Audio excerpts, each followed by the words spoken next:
What do you got? Yeah. Is that's not Baja Blast? It's not the Midnight Baja Blast, is it? Or no, I said that's Taco Bell. Just Diet Pepsi. I had to stop at the store for Zins, and then I was like, wait a minute, I'm not going to be able to eat until like 8 o'clock. So I just went through Taco Bell real quick. Hell yeah. So how you boys doing? Good. Doing good. Yeah. Real good, man. Congrats on the album release. I listened to it again twice today. Hell yeah. It's, Thank you for that. It's perfectly like you described, the early 2000s grindcore, whatever you want to call it. I never heard like the term emo violence, I don't think, before, but I knew exactly what that meant right away. Yeah, Mhm. absolutely. Same. Like I think I got served like a YouTube video or something that was referring to all these bands that I've liked for the last 25 years as emo violence, and I was like, oh, yeah, no, I'll accept that. Like because it used to be called screamo, and then it Yeah, wasn't right. that anymore. And then there's scrams, but like I've always had an aversion to using that to describe anything that I'm. I don't want to admit. I don't even know what that is. I rely on John to tell me all these things as well. It seems like so many genres were coined like after our time when we were all done. Mm-hmm. Like we never said deathcore and shit back in the day. It was just all maybe metalcore, but sure, definitely Yeah, metalcore. Yeah. Go ahead, man. I'm sorry, I didn't mean to talk. No, I was going to say the only one I can really recall, if it's not metalcore, like I remember people, they would say sometimes mathcore. Like I remember hearing that. Sure. Because I remember when we went out and did the thing with like forever ago, we did with Ion Dissonance, like one of our first tours. They're like, oh, a couple of mathcore bands. I'm like, what? What? I don't know what the fuck that means.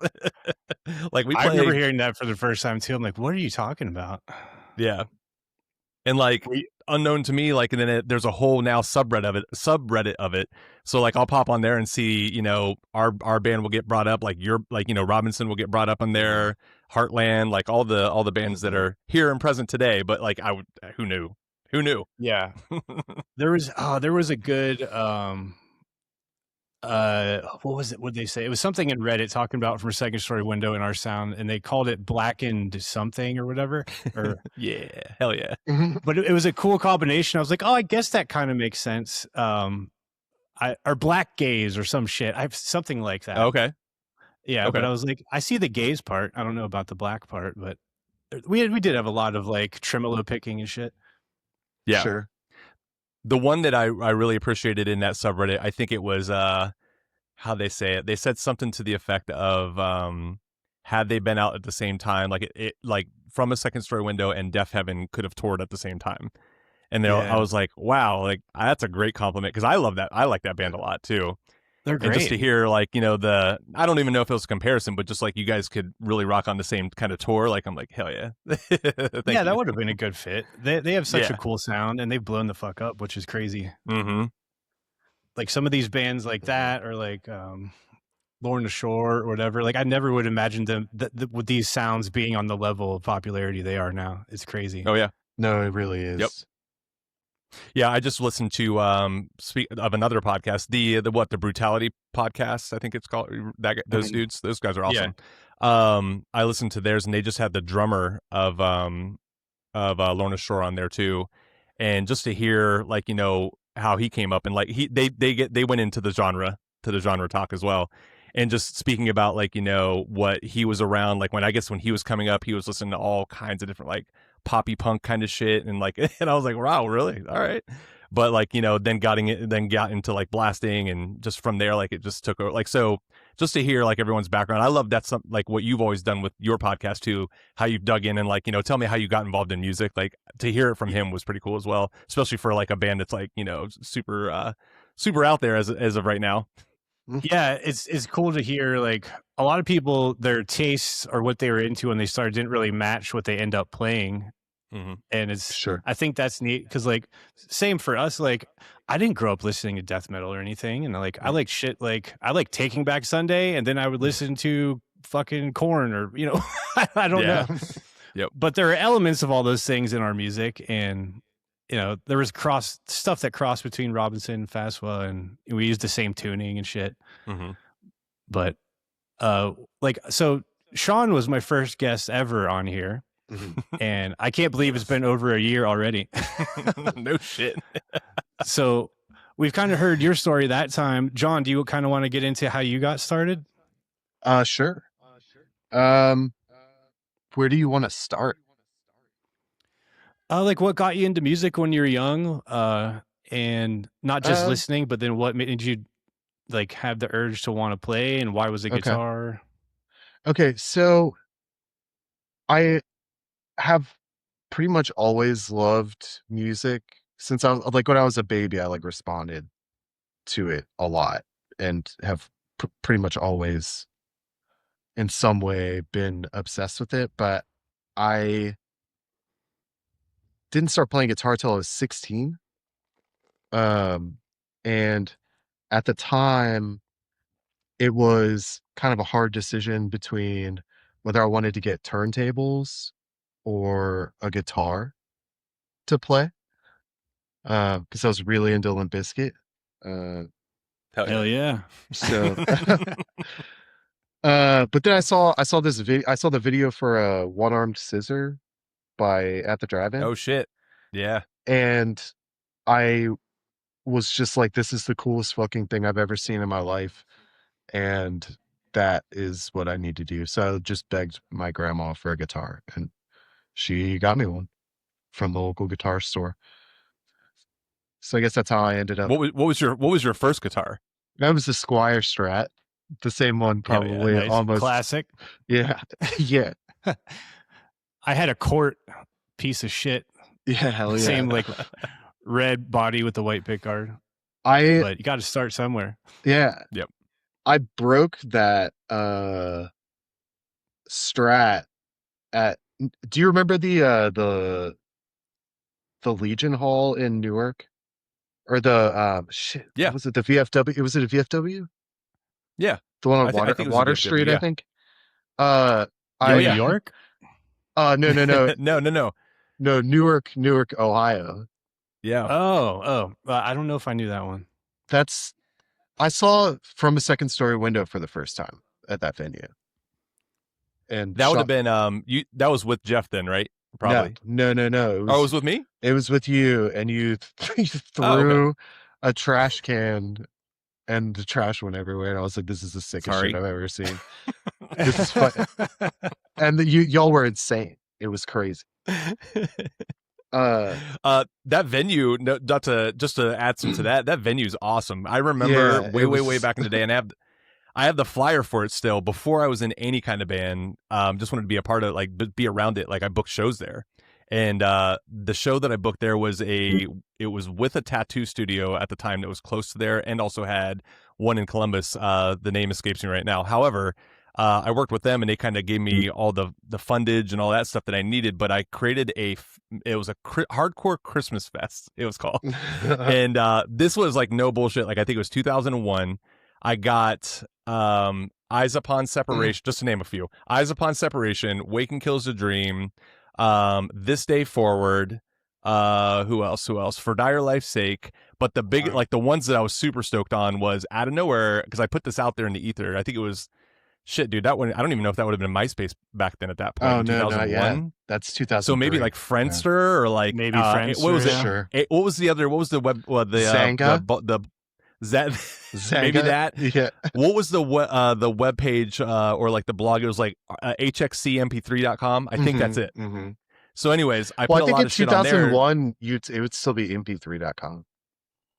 Okay, because HXC there was like MP3, some like yeah, there was some little niche website I remember using, and like that I posted like, hey, any bands that want to play, hit me up.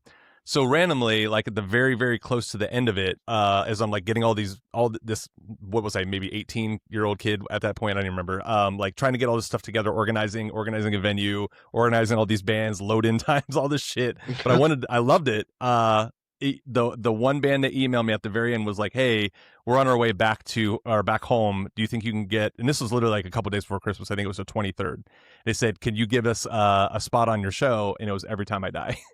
Oh, and I go, that's so sick. Yeah. Yeah, dudes, like let's do that. So there's a video on YouTube of that set too. Shout out to Nick that converted all of our old 8mm and mini DV to now to YouTube. His website always escapes me too, his link. However, if you can find that after this, that footage is there. And it's one of the ones where and this was way before anyone did Murder Ball or any of that bullshit. They did that at that show. They said there was a football. They were trying to get home to Buffalo. They were big Buffalo Bills fans. And they said, whoever after the mosh brings this up to us will get shirts after this. And they throw it in and just all kinds of chaos ensues. But that was at that, sorry to make a long story long, that was at that venue. Nice. That's yeah, sick. I don't think I was ever down there. I remember there's like a Legion Hall in like Sharon or something, or Fire Hall that we played at a lot. Yeah, that's what I thought you were talking about. But yeah, I forgot you're from Columbus area too. Mm-hmm. Yep. Mm-hmm. I'm from Lancaster. Well, I was born in Columbus, but I grew up in Lancaster, so that's like just south of Newark, I think. I don't know. I'm not good at. Be quiet, buddy. The geography. What's up, buddy? Hey, always got to be part of it. Yeah, yeah. Say hello. My girls are sitting in here too. Nice. Yeah, he's had a grumpy day today. So yeah, you were saying. Oh yeah, I got your first guitar. Yeah, I broke that guitar at that venue practicing guitar twirls.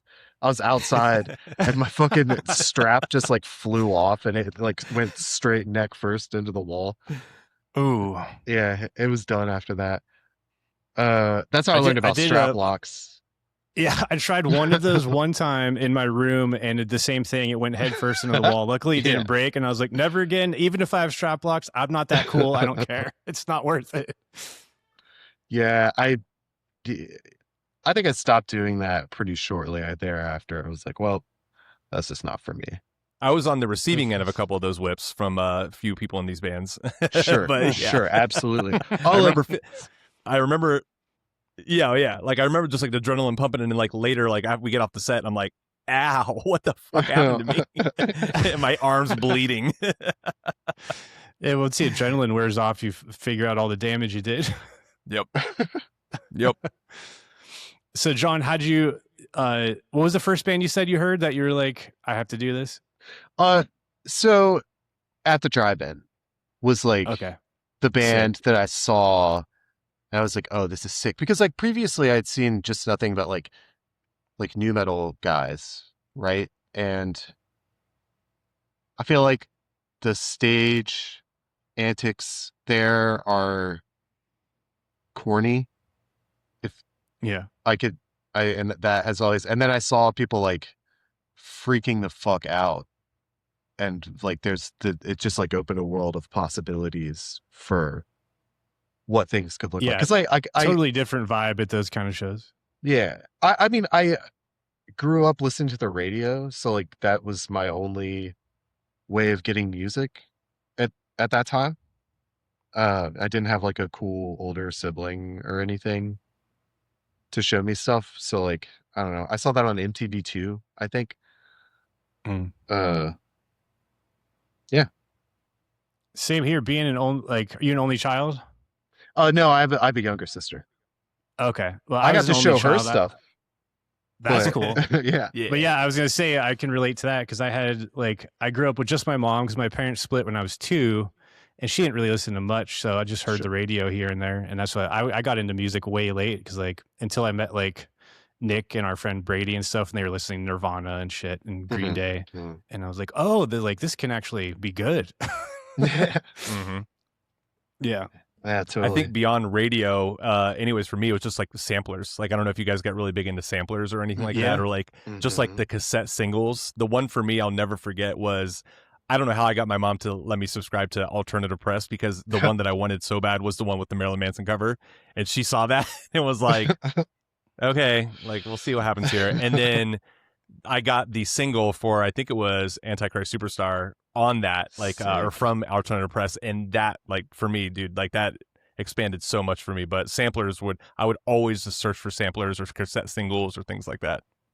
That's sick. I remember having tons of those in my car, and we started going to shows up in Cleveland and shit all the time. And like anytime there was someone handing out free samplers, like ooh, just like hungry for new music. And remember that band Evelyn? I always remember that sampler I had with them on it. And then there was like an As I Lay Dying one with their like first demos or some shit. Like it's crazy what's probably still in my CD case. Man, I haven't heard. Did you say Evelyn? Yeah. I haven't heard anybody bring that band up in a long. That band fucking ripped.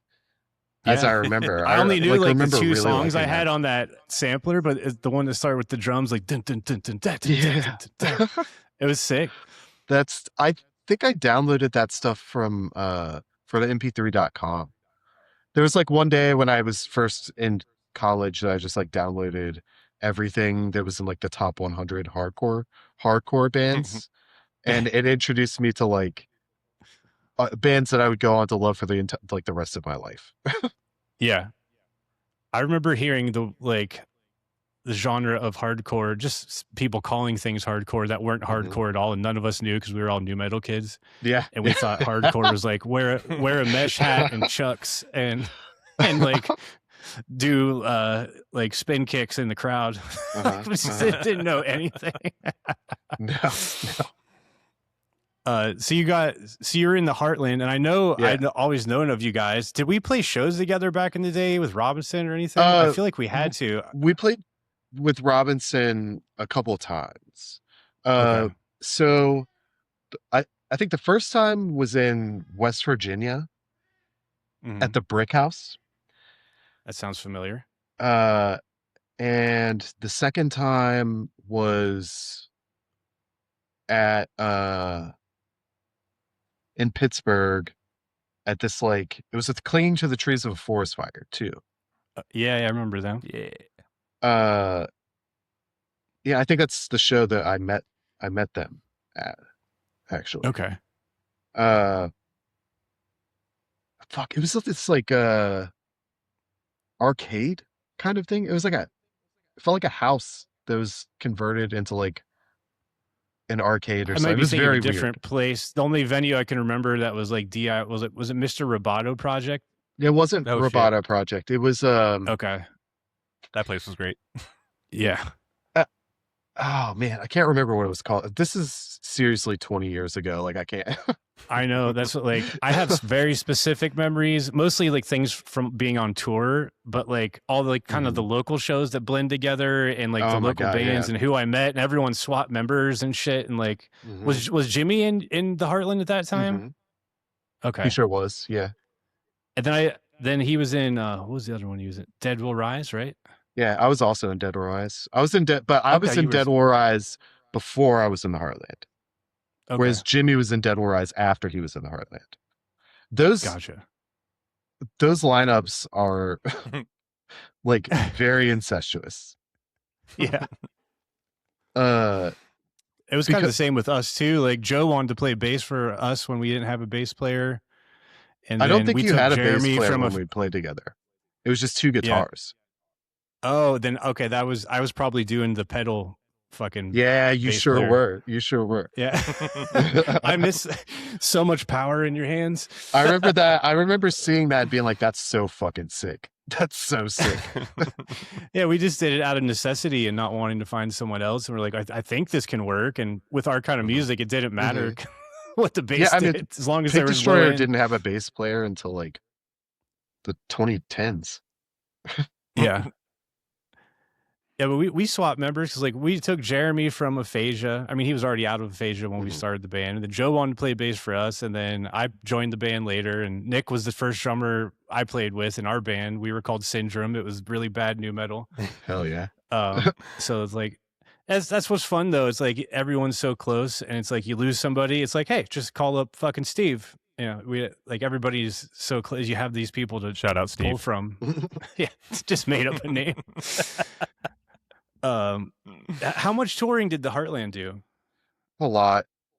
Yeah, from like we did our first tour in 2005, and then we were like that. This is fucking awesome. We went for like 2 weeks, I think. Yeah, and then the next year we were like, all right, we're gonna go for 3 months, and so we did. We booked it all on MySpace. That was the move back and then. it was a fucking disaster in the same way you would expect it to be. But we did like meet a lot of people, and then we toured a couple times a year, every year after that until we broke up. Pretty much. Even those disaster tours when you're that young, though, it's so Oh, exciting. they're so much you don't fun. care. Just like happy to be on the road. And it's like, oh, the show fell through, or it never existed in the first place, and someone's like, play in my basement, and then you sell shirts and make $50 and don't care, and like that was fine when you're 20. Yeah, absolutely. I mean, I didn't have anything anyway, so like, what I can't lose anything. I got anything to lose. Yeah, I had no job, couldn't keep a job, had nothing at home, no apartment. I had one shitty car that was at least paid off, I think. So I was like, fuck it, let's just keep going. Yeah, absolutely. So let's get back onto Calm and Secure, and how this project came about. I remember, Sean, you were telling me when you guys were first like kicking it around. So who was kind of like, whose brainchild was this? The one in the other window. Yeah, probably me. So this started like 6 You're months disappearing ago? into your artwork. This started cool like looking, just melting away. 8 months ago. 6 months, I think, is when we started talking about it. Probably. I think so. Yeah. Maybe like June. Maybe. It was probably after that. It's probably July, actually. So like 5 months ago. I was like, I don't know, I was in between trying to help my mom with my dad while he was dying, and when I was at home, I was feeling some kind of way, so I took these improvs that Chaz did a while ago when we were working on the new Heartland record, and I was like, well, we're not going to use these for anything else, so I kind of like, I mostly took them as is, but some places things are like rearranged or whatever. He just like improv to a click. And then I was like, I think that I can make this into like Emoviolence. I don't know. I guess Emoviolence, whatever that means. Like, it's mostly just riffing the way that I would riff at this point. The name suits it. I mean, I get. Oh yeah, that was Sean. I'm like, oh yeah. So anyway, yeah, I recorded that stuff, and I think I recorded 4 songs or something like that, and I sent it to Sean to see what he thought of it, and he was like, "Hey, what are you doing with this? Who's doing vocals?" So I was like, I mean, if you're offering, like, I love working with you, like, perfect. Yeah. It was very good. Which just to throw out there too, this is not the first time we've worked together. No, as well. No. We did Bastards too. Oh, okay, right. Yeah. I was gonna throw that out there just so we can bring that up at some point. But yeah, that was the band before this, and John, that was 2009. Wow, man! Because there was overlap that we played with the Heartland while the Heartland was still together. Oh yeah, I have that. I have a flyer that has us on it with the Heartland. And then who else? I think it was Minerasia. It's Minerasia, which is the rest of Robinson. Yeah. And Jimmy, right? Yep. Or it was Greg and Benny, and Greg was in that. Yep. Yeah. I thought Jeremy was in it for a hot second, and then he bailed. I think he was, and I think Jimmy joined it after him. I think and Clinging is the other band that was on it. Yeah. Yep. But yeah, that was the first one, and that was more, I would say, I mean, grindy, like grindcore kind of music. Had absolutely. A lot of great, for sure. I was listening to, you can't see it right now on his wall, but behind him, he has a poster of Insect Warfare. Shout out Insect Warfare. Was listening to a lot of that when we were working on that too, and especially with some of the approaches I was doing vocally, was trying to emulate some of that. But man, like that fucking band is a ripper. Anyway, I think we did an okay job with what we did in Bastards. Sure. What I didn't know was and it's out there. It's actually on there's on streamers right now, right? On streamers. It's on streamers. We did that before DistroKid, so it's just like lives there forever. Yeah. So with that being said, I just know that what was it? We did, what was I gonna say with Bastards? There was something else I was gonna say about when we were working on that. I can't remember now. Shit. Which what I do know, we have a couple different versions, not versions, but we had like a demo before that, which is what's online. I am kind of partial to that one. I like that one a lot. The like, demo I really, really that we did in Bobby's basement. Dude, the demo I love. Like I have it on my my library still that I can pull up. But it like now I remember it's under a minute long, and there's a sample that's longer than all of the music on it. So good, such good shit. What I remember what I was going to say, and this will tie in even to the Robinson link here. On our Common Secure page, Instagram page, in the messages, you were messaging back and forth with someone I think that was interested in what we're doing right now, but like you were giving like some backdrop to it, and you said something to the effect about, John, you were saying something to the effect of like we were approaching DeBello, I think, with Bastards. I didn't even know that. Yeah, I was talking to him because his name is John, right? But it's spelled like Jean, like it's like Jean-Claude Van Damme. Yeah. Sweet. Yeah, we were talking to him and he wanted to do it. And like we were getting through the details of that, and then DeBello, then just like I think it felt like the next day. In my mind, it's the next day. DeBello's like, yeah, we're actually done. We're closing. That up sounds shop. Great. Yep, we're out. Yeah, about done here. About done here. Which it's funny. That label has become like legendary for people online. I feel like it was instantly legendary. Like it was obvious that they were doing something really fucking cool and different, and it was like a home to all of these bands that no other labels knew what to do with. Like that people still don't give, I think, the sort of respect that scene deserves.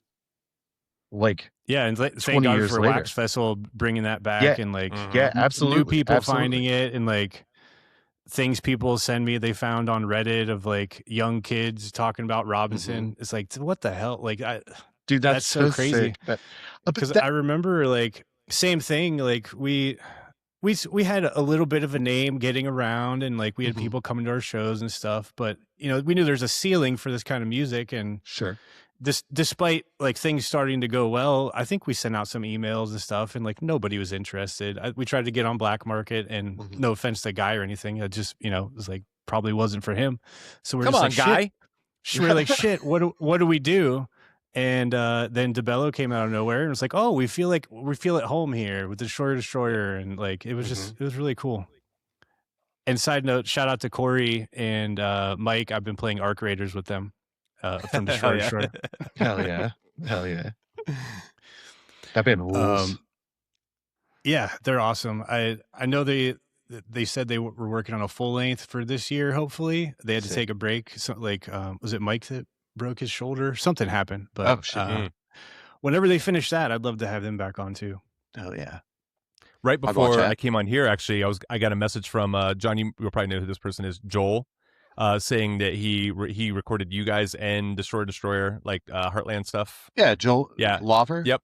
Yeah, I love that dude. I love that dude. We were just talking about, he just sent me a message about Common Secure and gave me the backdrop. I didn't know that either. And I was like, oh, that's awesome. Like, because I told him, like, I think he knew that we've worked together on stuff before, but he gave me the backdrop of, like, you know, him recording you guys. So I was like, hell yeah. He mixed and mastered our record, Sean. Yeah. The Bastards record. Yeah. I think it's all slowly coming back. I think that's how it got to DeBello, because they did an Apparatus too.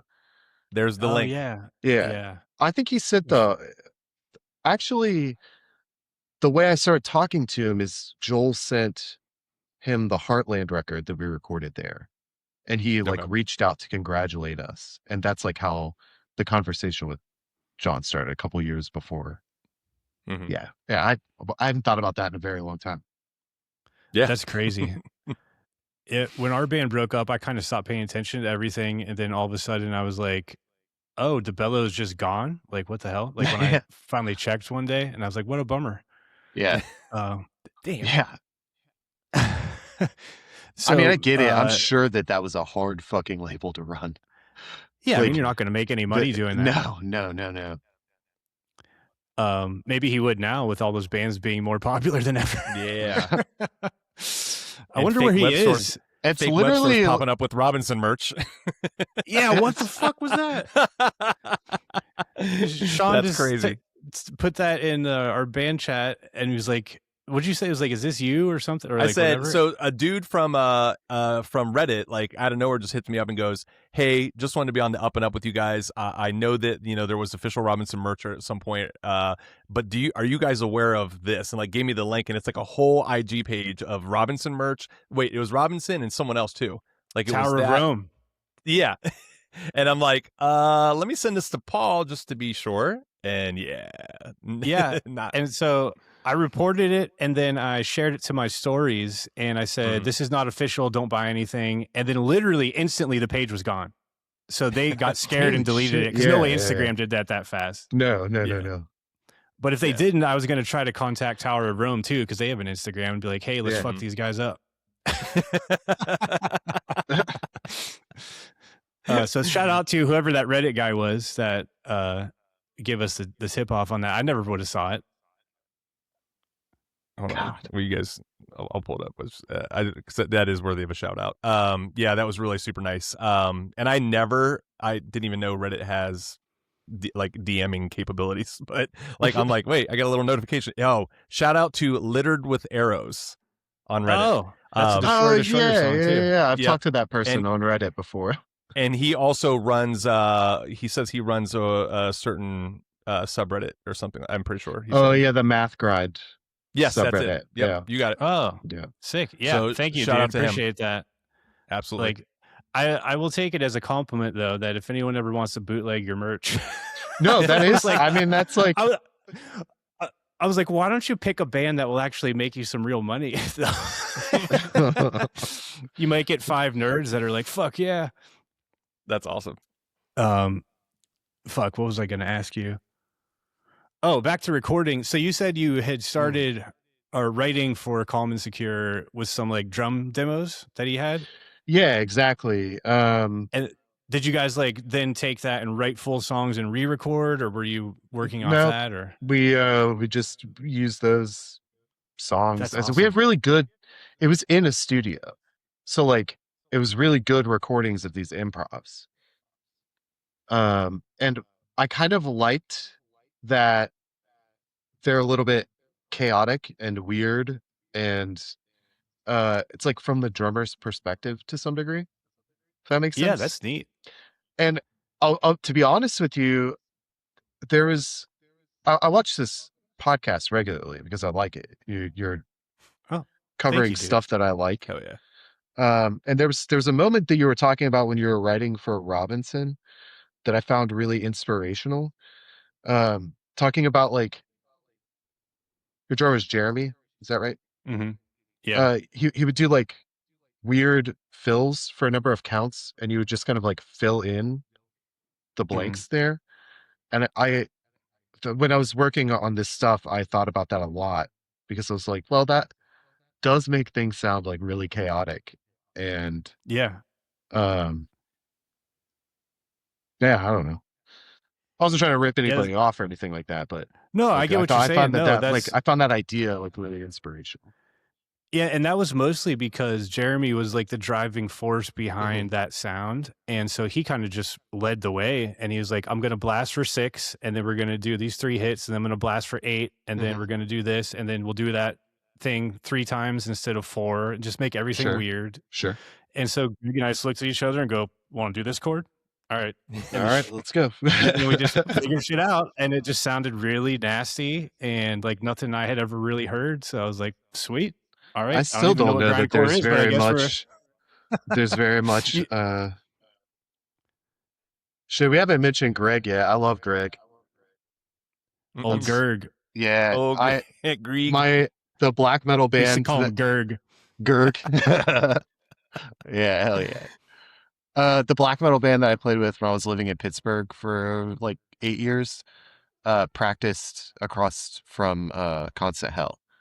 They're like in Oh, the no shit. same like building right across for a while. So sometimes when I'd walk out, I'd just bump into Greg and I'm like, hey, hell yeah. Yeah.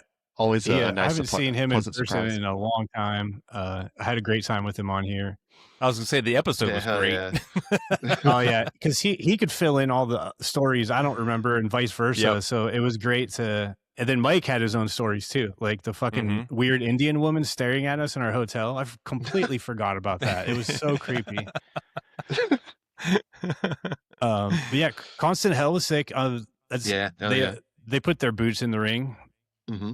I don't know what if they were just like, hey, we've had enough. That was fun. Oh yeah, I saw that they played like a last show or a final show not long ago. Oh yeah, I didn't see that. Yeah. Damn. Okay. Yep. Bummer. Yep. Oh, He sent me a shirt. Thank you, Gerg. Yeah. So back to your writing and recording. So you were kind of just going off his drum tracks, kind of filling it in, and then who's playing bass? I played bass on it too.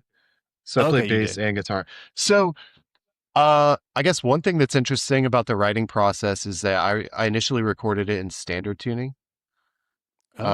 The whole thing was written in standard, and because I was trying to do kind of more standard like screamo, Emoviolence, whatever the fuck you want to call it, stuff.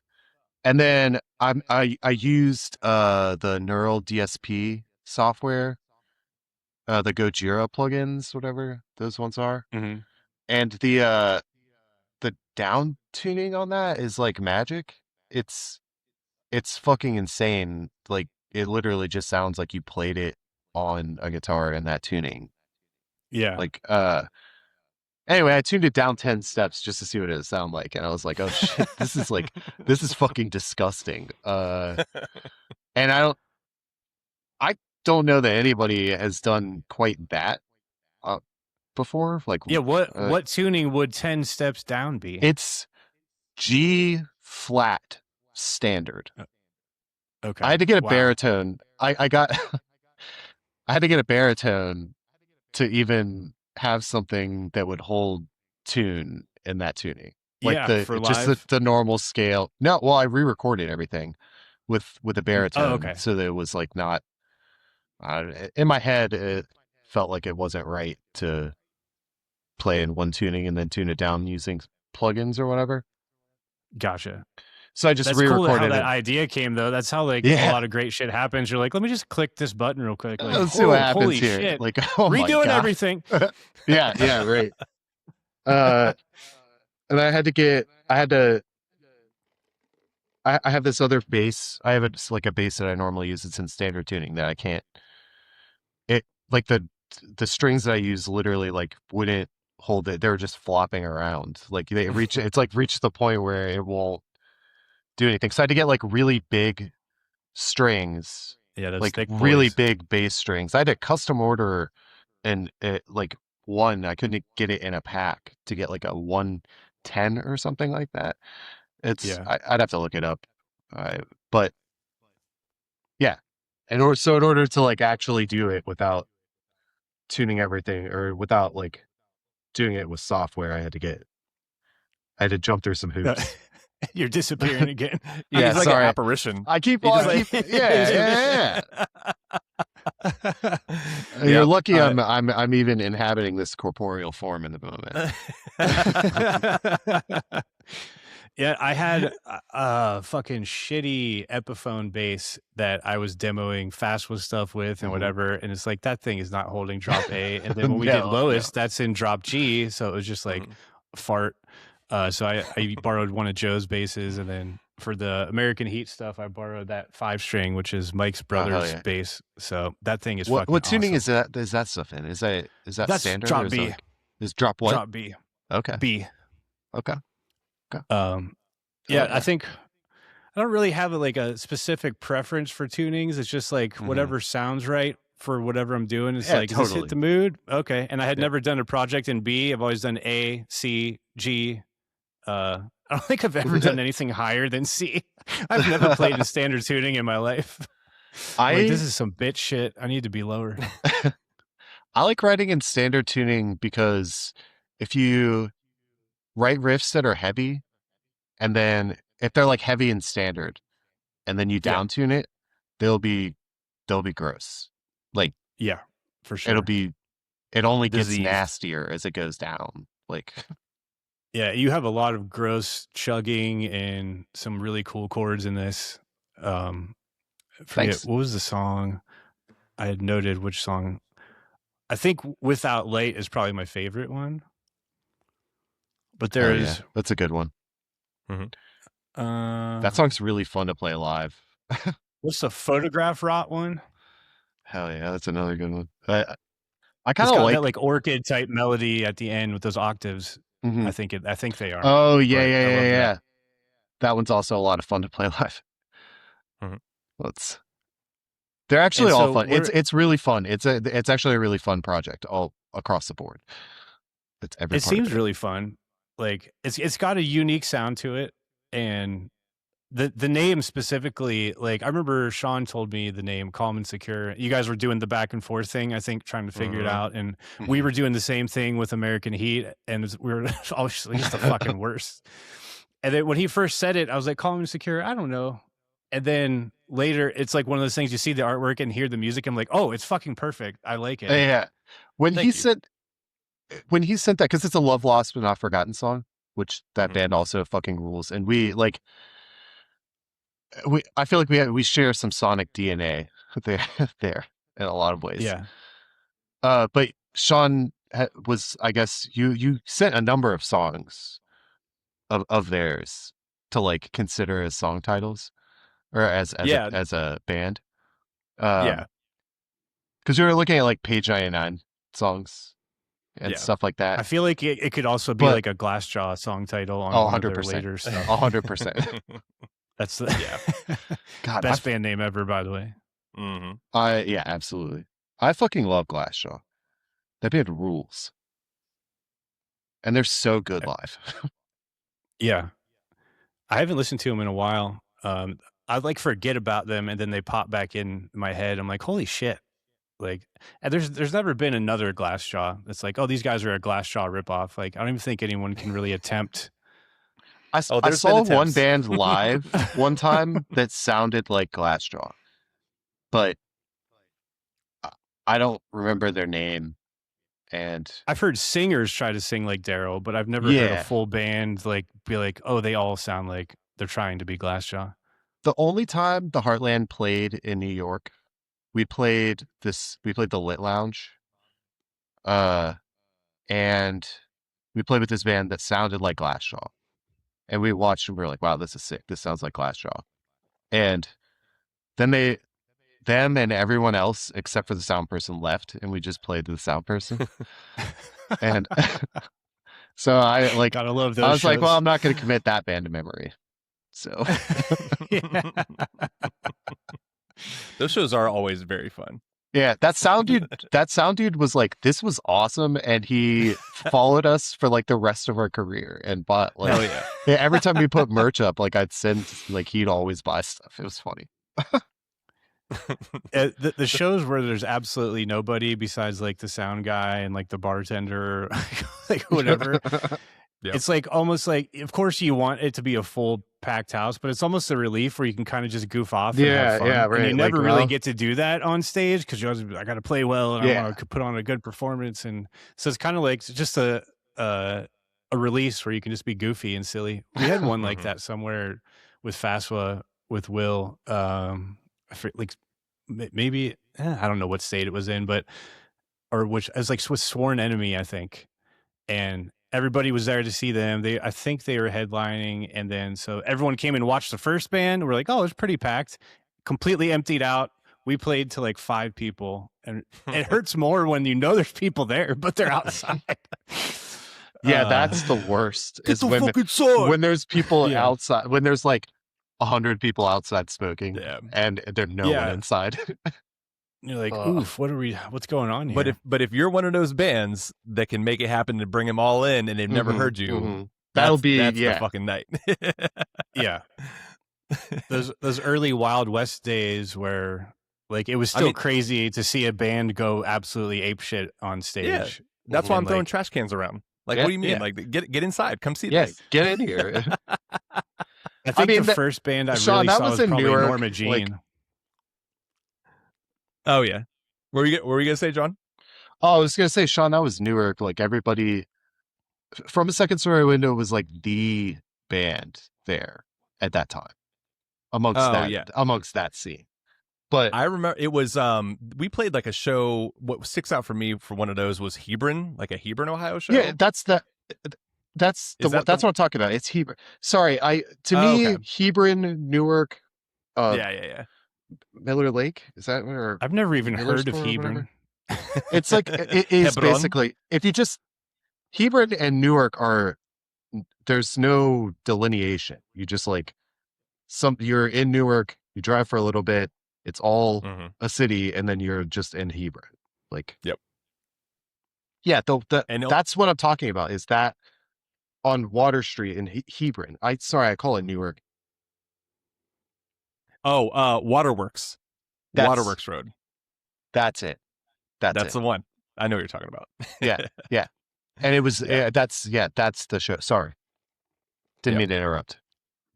No, you're fine. I don't even remember what I was saying. I think you're talking about playing to no one. Yeah. Yeah. But like talking about like going crazy at shows and I think like seeing Norma Jean for the first time back then when they were absolutely fucking bananas, I was just like, okay, that's what we got to keep up with. I'm having an earthquake because my cat's scratching his face. He's a big boy. I got to see the Chariot at that venue, Sean. At that nice. That like Legion Hall or whatever it is on Waterworks Street. I think I'm not exactly sure how it happened, but they played and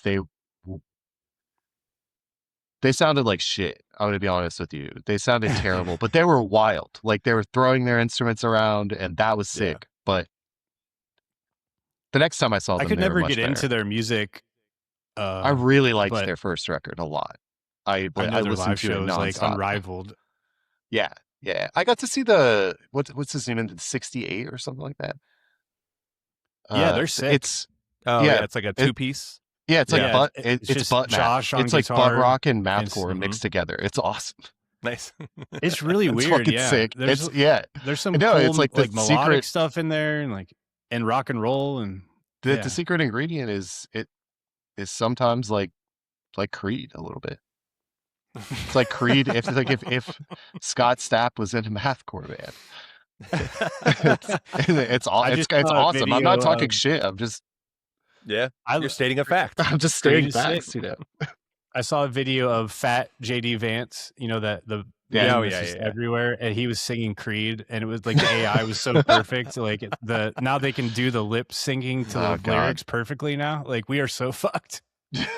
Dude, speaking of, like, I just saw, I think Jesse Leach is the Killswitch singer, right? I always get his name, the last name wrong, right? So have you seen those that have been being posted around? Like it's Killswitch, but they're doing like spicy dance moves. Like it's the whole group it's the whole band. And he's like, stop fucking sending me these things. He's like, AI is the death of culture. It's the death of music and video. Like he's so pissed, but I'm like, okay, man. But like, and then he, in the background, he has one playing behind him. And they're like all dancing, and he's like, look, and AI made a sixth member. Who the fuck is this guy? Like there's like another dude dancing around behind them. So that's good. Great. Yeah, I just like, it's not the death of music because people are never going to stop playing music. Like I understand why people are mad, people are losing their jobs, whatever, but it's coming no matter what. So what can we do besides just keep doing what we do? I don't know if that was the quote either, but like I know he was over it. Yeah. So, yeah. No, I see comments like the comment sections about AI, like everyone gets so riled up. And it's just like, it's not that serious. One generation from now, no one's even going to question it anymore. Like, I mean, maybe it is that serious. We're all going to die, but who knows? I think a lot of the issue stems from the way in which we're using it and the way in which it was rolled out. I don't think that we should have access to generative AI at all yet. I don't think Probably that not. like it was irresponsible, and Yeah. frankly, I think that like people should be criminally liable for it. Like it's I crazy like that like I can every talk to single ChatGPT and it's smarter than every person on Earth, and just like I can just have access to that. I can like write me code to like break into the mainframe. I mean, it's also wrong like a lot. It's wrong a lot. AI, ask AI a question about something you know about. And oh no, yeah, it's wrong. It's like a lot. it's fucking wrong. It's not. Google destroyed their own product. I feel like they got better though, and ChatGPT got dumber. Yeah, they're just the way that large language models work. The more that you use AI to generate slop, the more it's going to train itself on slop, and it's going to get worse. That's like, yeah. So when we say it's inevitable, maybe, but NFTs were inevitable 5 years ago, and I feel like that could be just exactly what this is. Like, it could. I think NFTs, they have some like use cases. It's the same that dudes maybe who it's are just hyped too on early. it. Yeah, they're definitely like. It's the same people who are hyped, who are like, it's people who are not creative, who are like, I can be just as good as you now. Yeah. And that's the discourse but like the algorithm is designed to piss us off. So it's going to show us the things that are going to piss us off. I also don't care. Like if some fucking asshole wants to make a song and thinks it's great, it's like, fuck him. Like that sucks. I'll just do my thing. Oh like, yeah. Well, like me. I don't give a fuck. I don't give a fuck what any of these people are doing. To be clear, like, but that's what I mean. Like the comment sections, everyone is so angry about it. Like even just like a meme page using AI is like, what? Who cares? Like it's not like a meme artist lost his job because of that. Well, yeah, that's fair. But all right, I'm sorry. I'm on the other camp of this. Clearly. You can't. That's fine. And I apologize. Like I'm not trying to be a dick. No apology necessary. It's mostly like I take some issue with like the environmental concerns of it, and also the fact that like it requires a lot of energy to do this. Yeah, it is. It is a much more in-depth process. It requires a lot more compute, which is driving up everyone's energy cost, everywhere, and like I don't think that's worth it. I don't think it's worth it. Like I don't. So like. You want to generate an AI meme because you're too lazy to go to meme generator and type four words in a way that like has been coded so that to make it insanely easy without the use of a supercomputer. Like, yeah. And they're using us to train it. I do agree that it was completely irresponsible to roll it out to the entire planet with like zero regulation. And we have especially like, video. We don't even know what the next one's going to do yet. Especially video, like the video generation, because people are so fucking stupid. They're so stupid. They were falling for AI videos when like they were obviously bad. People fall for CG videos and and shit. And what was the notable first one? It was like Snoop Dogg with spaghetti, or like in a bathtub with spaghetti or something. Yeah. The Will Smith with spaghetti or whatever. Jesus. Yeah, like I mean, like I'm fascinated by this technology. I really am. And like, if what we were getting was demos at tech conferences, I would be impressed. But yeah, I think it's fucking irresponsible. And like, the arts are already struggling, and artists are already struggling, and like making it that much harder. Like, I don't give a fuck about the person who's like making pictures to try and feel any kind of way. I do give a fuck about Coca-Cola as a company using this to make a commercial that looks like shit, but put fucking however many designers who ought to have that work out of business because Coca-Cola needs more money. Fuck you. Yeah. Like, fuck you. You're already. Do you see the breakdown of individual scenes where it's like this one, the truck had like 6 wheels, this one had 8, and like everything was different. Yeah. And they just, like no one's gonna notice that. Exactly. And I mean, like, to some degree, it did get people talking. And I guess if all we care about is a rage economy, then they win and I lose. But like, true. To me, it seems like I just don't care. I think they thought they were slipping one by. I don't think they're smart enough to go, it's bad, let's put it out anyway. It'll get people drinking more Coke. The C level might not be, but their PR team certainly is. Yeah. I literally, that's funny that this came up. I was watching a YouTube video like an hour before we got on of this guy trying to replicate their recipe for Coke because it's a secret and they like literally keep it in a giant vault. I saw that. I saw that video served to me earlier, but sorry. Yeah. But he was like using all the, like, I forget what the fucking machine is called, but to look at like each individual molecule in there and figure out what's in it. So it might mean that this kind of oil's in it, this kind of flavoring. Because flux capacitor. Basically. And because they have, you know, the ingredients listed on the can, but then it says natural flavors, and that's where the secret is nobody knows what that is. So I got bored with it because he was kind of annoying to listen to. But I think he figured out like a formula, and they don't have it patented, which is crazy. So you could technically, if you figured it out, put it out, as long as it's not under a Coke name, you can't get sued because they're too afraid to patent it because that will give out the secret. Because it's public. Yeah. Yeah, which is crazy. I never realized that. Damn.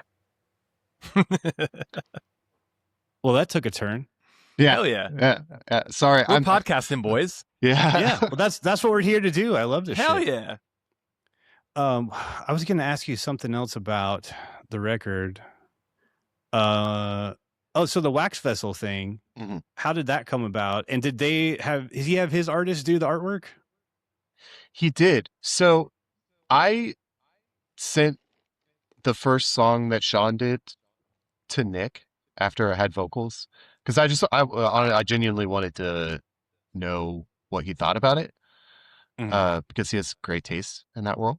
And then he was like, at first he thought it was new Heartland material and he was really excited about it. And I was like, no, this is a different thing. And I don't think we had a name yet. No. At that point, I don't think we had decided on a name. I was like, it's me and Sean and my friend Chaz working on stuff. And he was like, oh, well, this is like fucking, I'm down. I'm in. Let's go. I think he said, let's go. It's like, that's a Nick. I think that's, let's go. Yeah. Yeah. I saw it was almost sold out too, right? Or did you guys sell out yet? Or? I think it's almost sold out. I think it said like 12 copies or one of the variants were left or whatever, but that's so awesome. Yeah. Yeah. Dude, it's insane that it sold as many as it did, like out of the gate. Like it's not like a repress or anything. Well, no, and it being like, you know, a new band, you know, that I think, you know, he said it best. Like if you look at like the write up he did, which I loved, he just gave a great, like, this is the reason why you guys should want to hear this. Like, you know, especially, you know, John, you know, Sean, but this is not from a second story window. This is not the Heartland. Like, you know, give this a chance. This is absolutely the kooky shit that this little group here on Wax Vessel, you know, loves to see. So the way that he shared that, I really appreciated that. Shout out Nick, definitely for believing in us the entire time. His excitement, especially anytime we send a message within our what is our group thread called? Calm Vessel. Calm Vessel. Yeah. So anytime we send something in Calm Vessel, like he's like the fifth member, and essentially at this point absolutely, right absolutely. Yeah. The artwork is sick. I think it matches the tone perfectly. Yeah, behind Sean, everyone. Yeah, Nick. That was like Nick was like, I have an idea, and I think this artist would. Hey, did he show us? I think there were a couple options, but this one. But I think it was always this artist, though, right? Wasn't it? He was going through him or her the entire time. I'm pretty sure. Yeah, I know his name. If it's the same guy he usually goes with for all the Wax Vessel stuff, I know he's had like two guys over the years, I think, but he's been with this guy for a while. I could be. Oh, this is a different artist. Yeah, Kai did the layout. I think I'm pretty sure. Lab 13, right? Yeah, and that looks great too. Like fucking killed it. What's the artist names? Fuck. I was trying to bring that up too within our chat. It's like once you hear it, it's one of those. Like it starts with an S. God damn it. Swappy, slappy. Swamson, Samsonite. I was way off. It's that review you sent me too, though. I think Slunk. Oh yeah, that's it. Yeah. Yep, that is it. Fantastic artist. Okay, I was definitely way off. That review you sent me too, though, I think they made a good point. It's like you said, you're coming from two bands a lot of these people already knew about and were fans of. So it's like they have all these years of experience and they're doing this new thing. So that gets people excited to go, ooh, like this isn't a new band or young kids trying to replicate that era. It's someone from that era, which is going to get more respect right away and attention. Yeah. That was the Bulin Tunes review, I think it was. Yeah, I sent you. Yeah. Yeah. Yep. Yeah, the only issue is he said you were on Delinda. And I was like, whoops. Oh yeah, I saw that. I was like, I feel like Sean will call this out if he feels like he needs to. Great review though. Otherwise, technically, there is somehow a demo of Soft Green Fields with me on it. Oh, so, no shit. Okay. Yes, there is, because that's the one song before I had left. That was the one that we all worked on together, and I had an entire different lyric. I mean, obviously, like I left, but I had different lyrics to it and everything like that. And I know we demoed it, and you played it live too. There's one of those old videos, I think right before you left, where you guys played it. Yep. And I was like, holy shit, because I recognized it then. I was like, fuck. We only played that on one tour after I joined the band because there's too many fucking parts. Yeah. Oh, yeah. Dude, I remember that song being born. There was a lot of parts that I was listening to in the basement. Just 6 minutes of... Yep. And it was like, okay. I cannot believe, because they didn't play it. I think after you left with Will, they weren't playing it. And then when I joined the band, we were putting together a set. And I was like, should we play that song? It's a sick opener. And Rob was like, let me see if I can remember this. And he actually remembered it and taught me the whole thing. And now neither of us know any of it. Well, if you have that demo somewhere, I want to hear it. Yeah, I would also like to hear that. I keep a lot of shit like that. Like I have, I don't know if I talked about it in the last one, but I was back and forth. This was before Bastards. I was messaging back and forth with Justin and Through the Eyes of the Dead, and I have a track with them with me on it. Then Nate Johnson got it, which he fucking deserved it. Nate kills that band. Like it was amazing what he did with that the album Malice.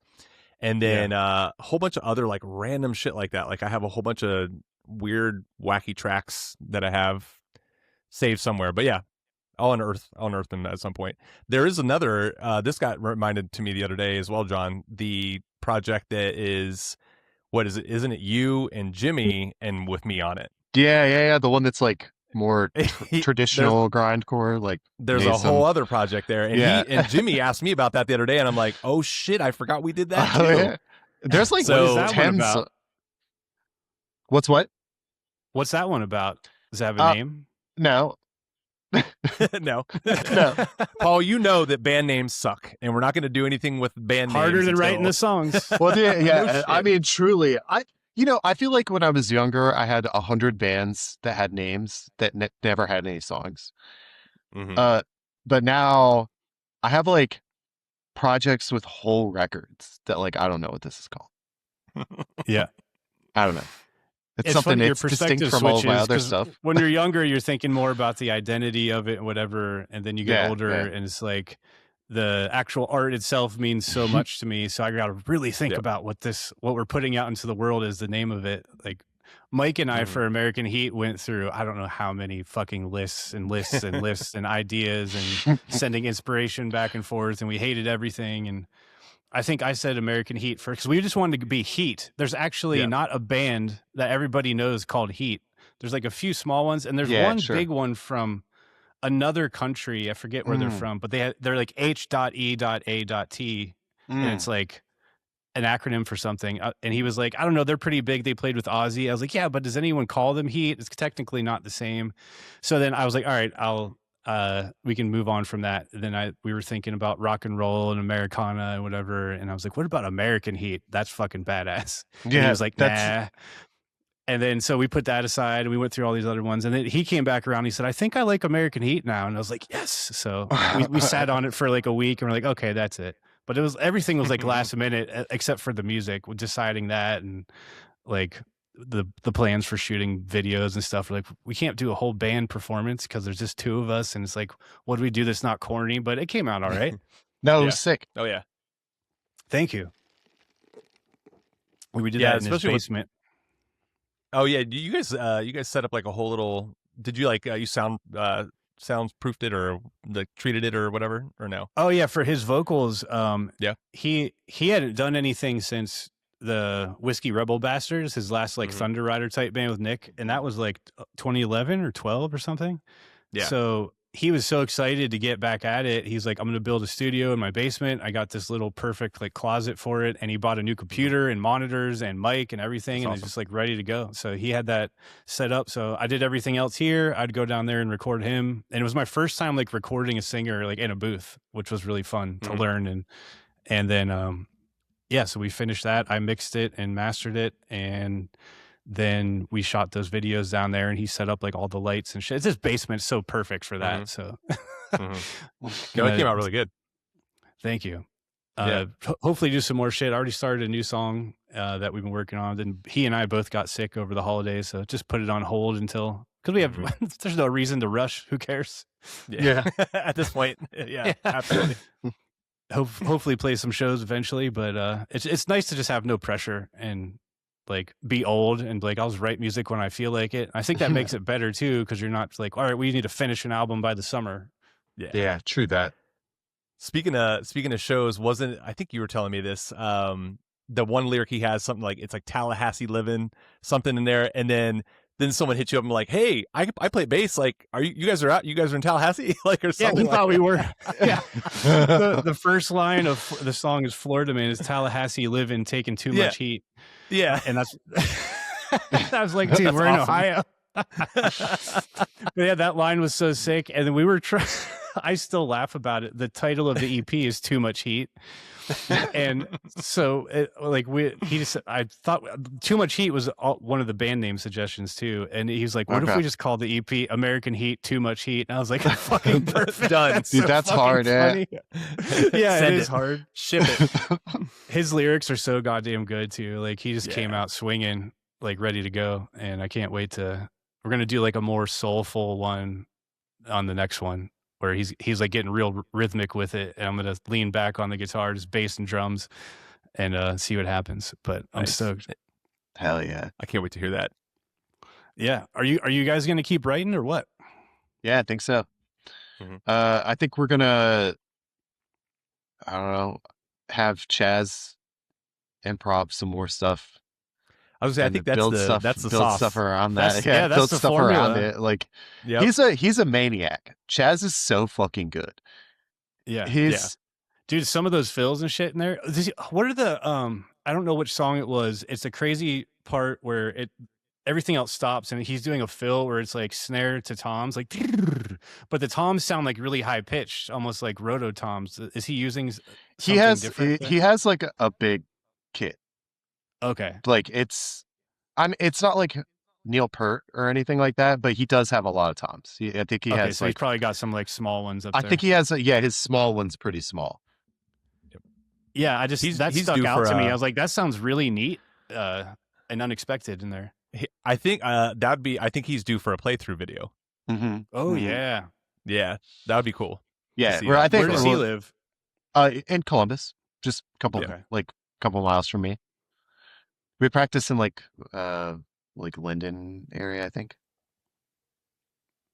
The formula of him jamming like an entire song idea first and writing to it, like I love that, because one, like you said, like with the Robinson stuff, we kind of did the same thing, but like so many bands always start with the guitarist writing the damn song, and myself included, and to do it backwards, I love that, because it's a challenge to go, how do I fit something into this? And I think guitarists should have good rhythm. I mean, they have to an extent, but like, I very much probably should have been a drummer, because I'm really good at like laying out drums and drum ideas, and I get a vibe instantly from drums. So like, if like when we didn't do much writing together this time for Fastwa, but when I'd be in there, I'd be like, Nick, just play something. We'll see what comes out. And he's like, you play something.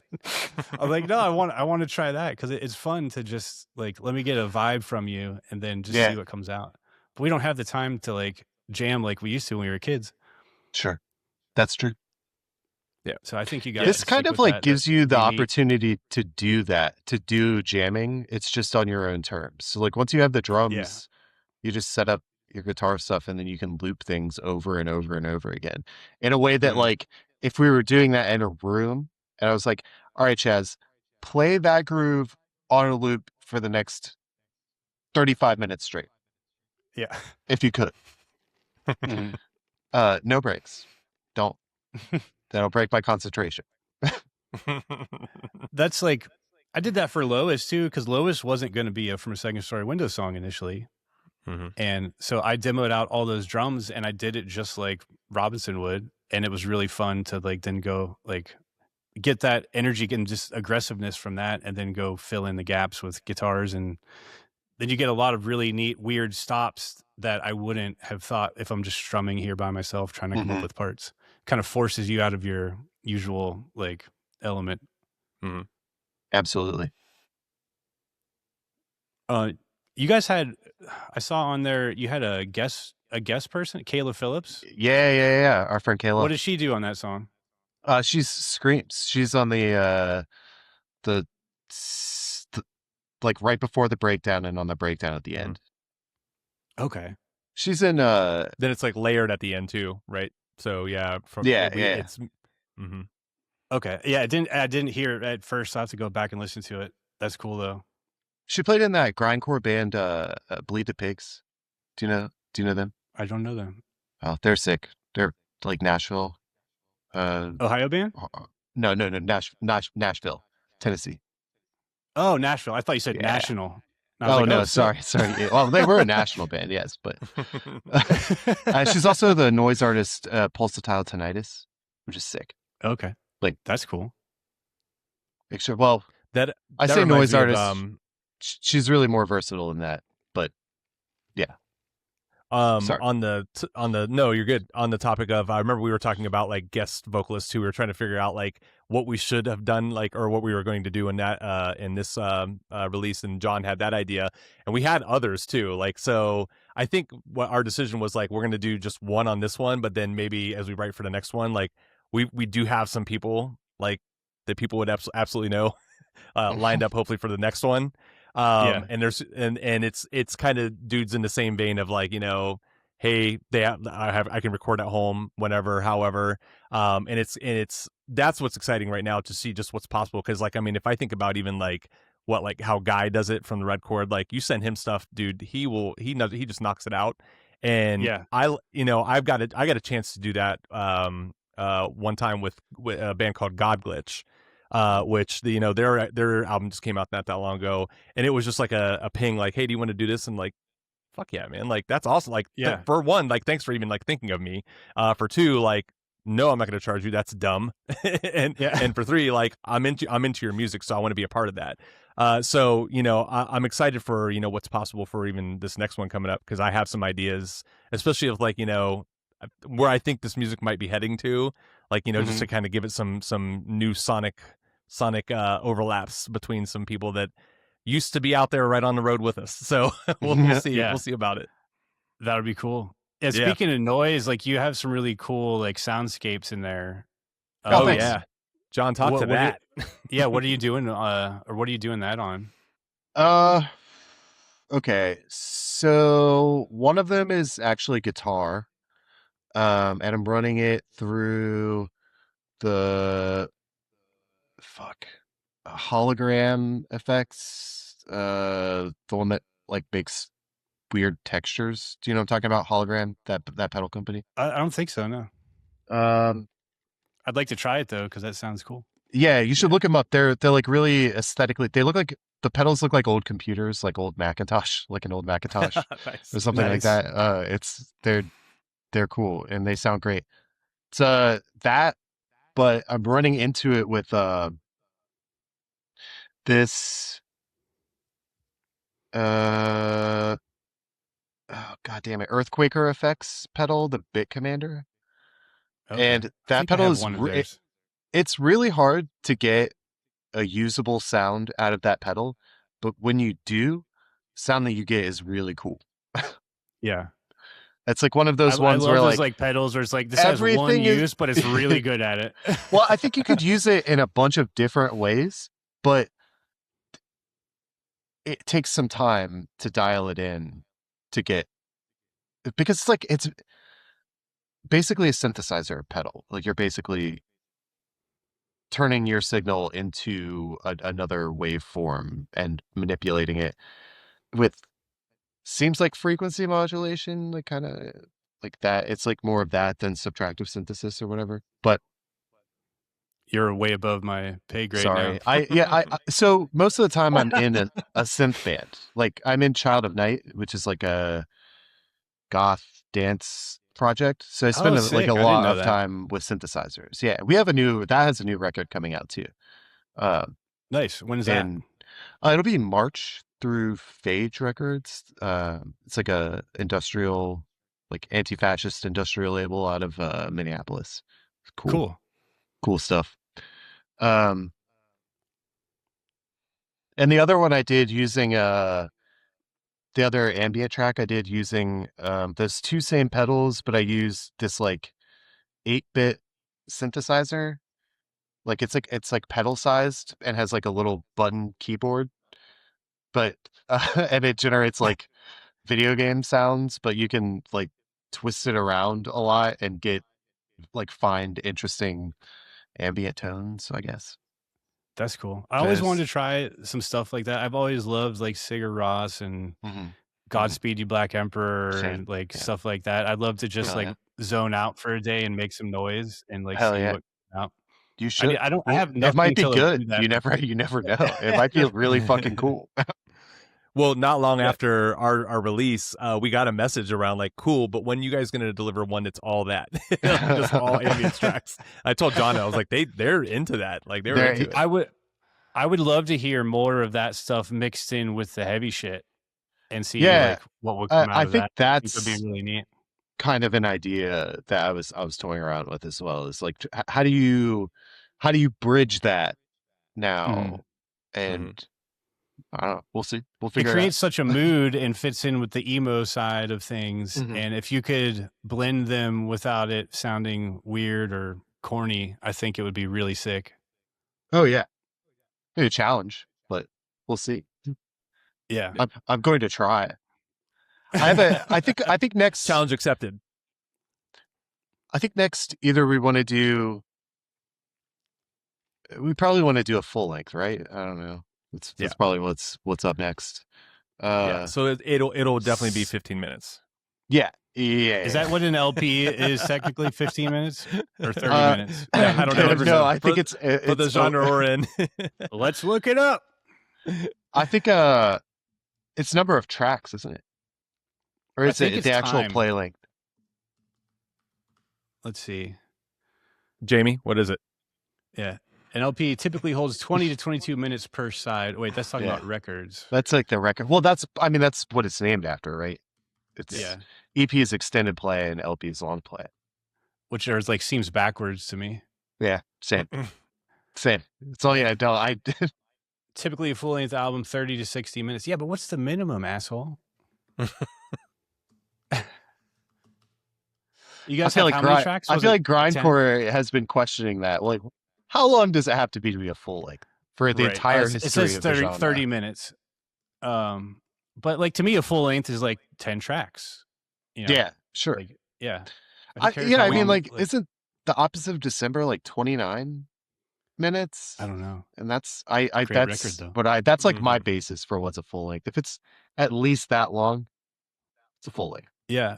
And I learned something uploading Robinson to streaming is that you can't have a song under 1 minute on any of the streaming platforms. And I was seriously? Like, why? So I had this huge fight with TuneCore back and forth for like 2 weeks. And the guy would say, okay, I think I got it to be okay. And then he's like, no, we can't do that. And he's like, you need to add something to the songs. I'm like, these songs are 20 years old. I'm not adding. I didn't write this to exploit you. Yeah. So like, I was like, I can't add to it. And then he's like, well, there's nothing I can do. And I was like, all right. So I was like, well, I think I went to CD Baby and they just had the same rules, but I ended up going with them anyway because they were less dicks about it. So what I did was Robinson had that long sample of like that exorcism from like Russia or whatever in it, and I just put some of that on the end of some of the tracks, like an interlude. So it is different than the full length, which I don't know how many people noticed that, but it was like only like 2 tracks that were a few seconds short. So I was like, that's kind of neat. It's like hinting at what's coming in the last song, but I was like, I can't change these fucking songs. Like, then I'm like, how can you tell someone that their song under a minute isn't like a real song? Like, go fuck yourself. Is like, is You Suffer the Napalm Death song on Spotify? Is it not? Oh yeah, that's a good call out. Because it's like it's 1 second. Yeah. Yeah. I mean, I could have sworn that there's plenty of grind bands with like 40 There's a second whole songs genre called mincecore. Yeah, so I'm like, are those just people like just on Bandcamp or something? Because why am I having such a big deal? And that, like, I don't know. That guy was a huge dick too. So fuck you, TuneCore. Yeah, hell yeah, fuck him. I like the direct eye pan right to like eat shit, David. Well, and then we didn't have. You Suffer is on here. Yeah, okay. They must have had someone. They may have strings that they can pull, but we can't. Yeah. You have big like money grindcore. You're a manager that has connections to somewhere. Maybe they can big help business out grindcore. Yeah, big business. Yeah, that was just awesome. weird, and I was like totally stunned by that. But otherwise, TuneCore's been fine. What did you guys upload through, or did Wax Festival handle all that? I think we just did DistroKid. I've had a DistroKid account for like 10 years or something like that, 8 years. Yeah. Do they let you guys do the animated artwork on Apple Music?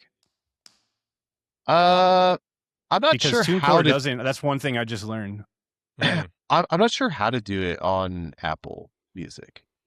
It's easy on Spotify. There's only but certain distributors. DistroKid might be one of them, but like that, whoever you go through has to accept it. And then I don't know the file format or whatever, but I always wanted to make that for like everything. Like all the bands I have, and it looks really neat. Like Converge's new song, which is sick, by the way. Did you hear the new one they dropped? Oh yeah, it's fucking great. Yeah, it's great. That fucking 2-step. But I saw theirs was animated. I'm like, damn it, I'd want that. The new Poison the Well's great too. Oh, did they drop a song? They dropped a new song on the over the weekend. Yeah, I saw someone posted. They say a new Converge and new Poison the Well in 2026. Oh, like, this is the year we're in. I put that in the band chat. I already heard it. Yeah. I was confusing the two, but yeah, no, it was good. It didn't like floor me, but I'm excited for new Poison the Well always. Yeah. Mm-hmm. I really liked it. Like it could have fit. It could have fit on any of their last few records when they got like weirder. It's good. It just, I don't know. I don't think they're still so fucking good live. Yeah. Did you see them because you guys played Furnace Fest? Yeah, we didn't see them though. You didn't get to see them. No, I think they were a different day. All the bands I really wanted to see were not playing on our day, and we didn't stay the whole weekend. I was there as well, so I got to see you guys. Like I ran, we tried to get there as quickly as we could because John was sending me videos while I'm at work. And I had extreme FOMO. I'm like, what the fuck? That looks so cool. That was sick. Yeah, it was. That made my year. Doing that. Yeah, that was awesome. Really cool. There were so many people watching you guys. There were so many. Dude, people. I thought it was going to be like empty, and they just piled in right before, and I was like, we were so over prepared for that. I wasn't as nervous as I should have been, which was great because it made it a really fun experience. I didn't have to think, and the only issue I had was the sun was hitting my pedals, and I couldn't see some of them which were on or not. And then afterwards, I realized Rob had the same issue because he left his reverb pedal on for like 30 seconds too long in one part. And we'd hit a stop and it's like, get. I was like, what? It's like, what is that? I was like, oh, good. He's having the same problem as me because I couldn't see the little fucking red light in the sun. And like, I was afraid my power amp was going to overheat. But man, what a day. That was such a good weekend. Knowing the story, like, and Will, I think, talked about it. He played barefoot, and then where he went out, like, I guess when as soon as he hit the stage with his feet, like it was burning his feet. Oh yeah, and it now was like hot, so I watched fucking hot. I watched that back now, and I'm watching him like wince in pain as he look through. I'm like, oh shit, dude, that sucks. The platform on the front of the stage, they had just brought it up when we were sound checking. It was just a wooden platform for people to like stage dive off of or whatever, and it was unfinished. And it was like this guy shows up with a bucket of black paint, and he just paints the whole thing black in the sun, like right before. So that probably made it twice as bad. Yeah. We're like, why are you doing that? then Will takes his shoes off and jumps right on that in the hot sun. Ow.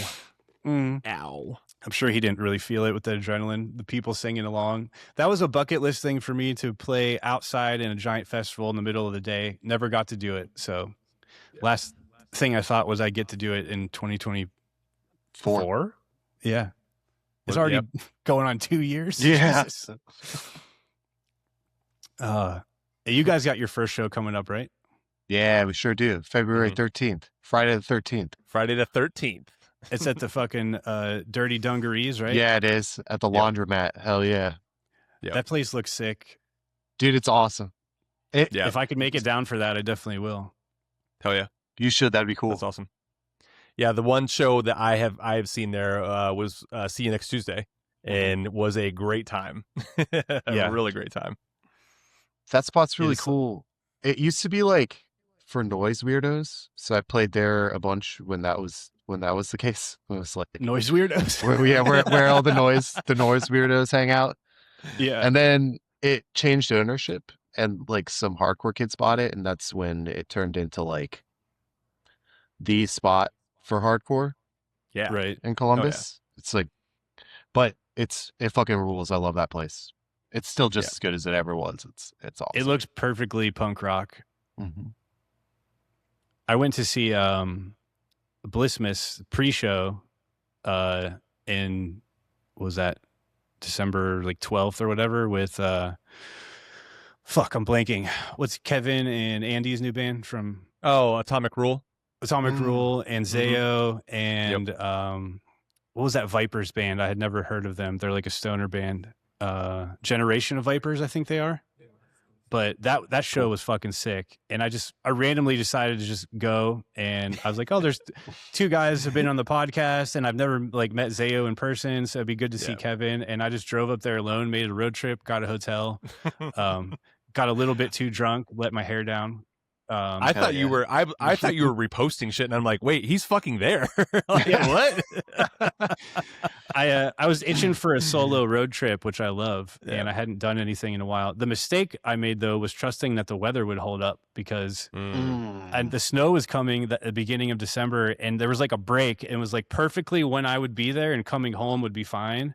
And then I woke up to a blizzard in fucking Buffalo, and looking out the window, and the roads were so bad. It was the scariest fucking drive. And I'm coming down the, what is that, the 90 to come back from New York. And there's a section of it where there's no exits forever. And the snow is coming down so bad, and people are like skidding, and we're all driving slow. And, you know, after so much stress of like an hour of that, you're like, okay, I'll just pull off and take a break for a minute, but you can't. So I just had to keep going and keep going until I got through it. But it was fine once I got to Ohio. But I was like, okay, never doing a road trip in the winter in this part of the country again. It'd been 15 years since I lived up here. Like, oh, it's fine. Nope. Yeah, it'll be no problem. Not worth it. Fucking, what else was I going to ask you guys?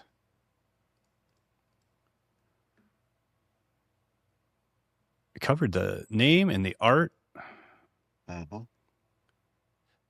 else is on that show?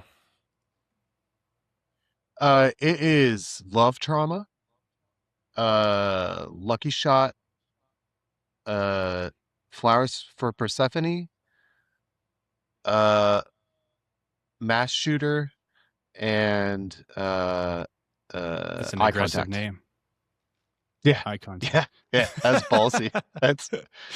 I feel like imagine artists that in Columbus, it's definitely flagged. They're on a list. For sure. Immediately. No chance that that's not the case. That's right. the government, Palantir's AI is all over that shit. It's Yeah. definitely. I think a few of my group chats are definitely on some lists, but it's like whatever. Oh yeah, Just say there's hello no to your chance assigned FBI agent once in a while. Yeah, absolutely. They like it when you do. Yeah. Send them a good meme. Yeah, this one's for you, handler. Do you guys remember any other of your other name choices that you went through the worst part of being in a band? Oh shit, that's a good one. Oh man, there was like something about a dead horse. Yeah, dude, that you had a long ass one. I had a what really long. It's a page 99 song. Yeah. It's the hollowed out chest of a dead horse. Yeah. That's so 2000s grindcore. Yeah, it was perfect. Yep. But there was Calm a band and Secure in was a better what? Calm and Secure is great. I like it. Yeah. I mean, the original approach even to that, I wasn't even looking that's going to be the band name, but like for inspiration, I'm like flipping through their stuff, and I'm like, actually, hold on a minute. that one kind of works. Hold on. Yeah. Any others you can remember? Oh, man, there's always some really bad ones. One. Well, let's see if I can. Because I remember that one reminded me of a band in Michigan that we played with when we were still called A Good Day to Die. I think they were like a grind band from the Port Huron or Detroit or somewhere, and they were called Grind Your Face with a Fucking Cheese Grater. Dude, there's some great names out there. There's some great names out there. I remember, John, we played what was it, the Dude Locker Fest. I had that flyer somewhere. Some of the names on that, like what was it, Pizza High Five. Pizza High Five. I mean, that band's that's like an established grindcore band now. Dude, I'm like, your name fucking rules. Like, what the fuck is Pizza High Five? That's perfect. I saw them at I saw them in a house the first time I saw them with a Hooker Spit Windex was the other band. It was sick. It was awesome. That's really I missed that era. I missed that era of grindcore. Dude, so good. Like our name being Bastards was that Windex. I was like, dude, we that had band ripped too. Yeah. It was great. Oh yeah. It was great. We had like the tamest name on the bill. Yeah, they were literally bastards. And we're still bastards. Yeah. Oh shit. That was, I mean, not to go backwards, but like that band too. Johnny, you remember how we opened that EP and then closed the EP? Mm-hmm. How you remember that? Bong rips, and rips a bong. And rips a bong. We played the song, we played it normally, and then on the end of the EP, we played it backwards. And it was the same, it was everything the same, but all the parts backwards. And then I did the lyrics backwards with it too. That was a fun ass band, dude. Oh, I remember what I was going to ask.